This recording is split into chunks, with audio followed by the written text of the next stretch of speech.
Hi everyone, in this video I will show you how to get an Infiniti QX56 key replacement in case you lost all your keys or just want to have a spare set.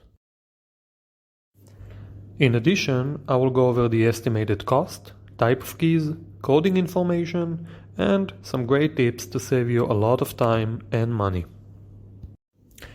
Before we start, just to help other people and to make sure we all pay a fair price, I would really appreciate if you can comment below how much you paid and the year, make and model of your car. Thanks a lot. So, Infiniti QX56 has two types of keys. One is a key fob or the push to start option, which you get into the vehicle, you push the start button and the car is on.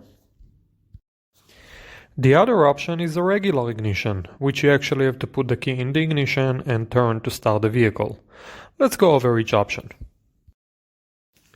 Let's start with the push to start option.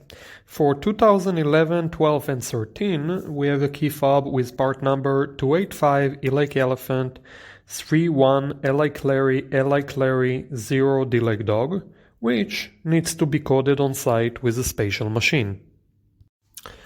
For 2008, 9 and 10, we have a key fob with part number 285 E like elephant, 3 Z like zebra, Q, 30 B like boy, which needs to be coded on site as well.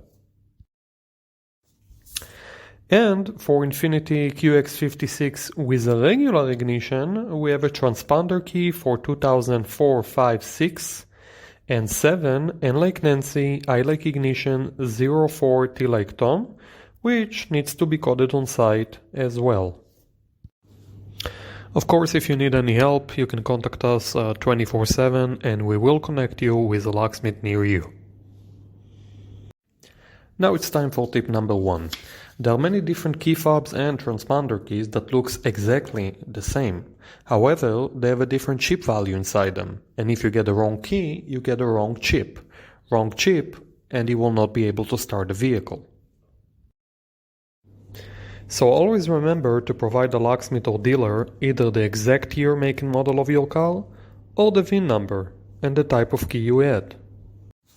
For example, 2013 Infiniti QX56 push to start or key fob.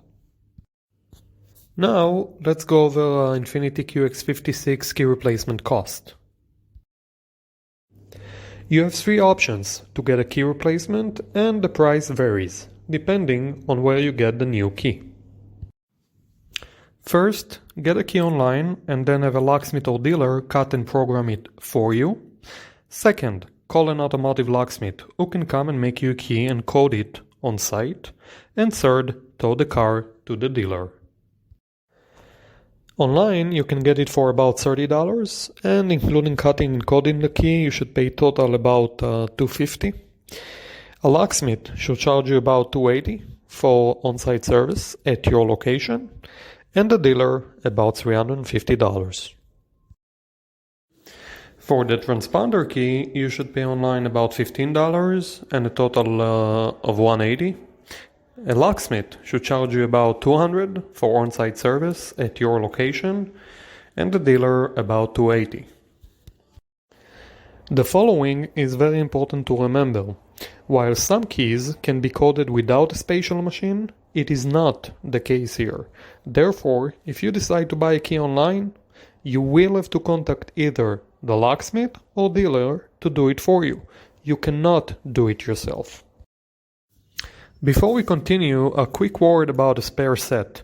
Making an additional key when you already have a working key is much cheaper and faster. Therefore, we highly recommend getting two keys in case you lose all your keys, as the second key should cost less than half. Now, some tips to save you a lot of time and money. First, call a few locksmiths, get a few quotes. This is very important as some locksmiths are very busy on a given day and some aren't. Use it for your advantage. Second, try to call a few companies, even if they are not located right next to your location. Most locksmiths offer a mobile service, sometimes up to 30-mile radius.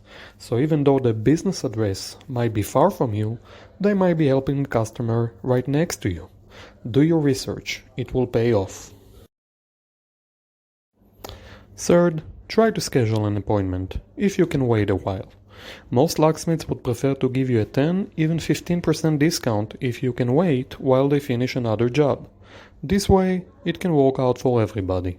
You get a discount, they get a job. Ask for it. Don't be shy.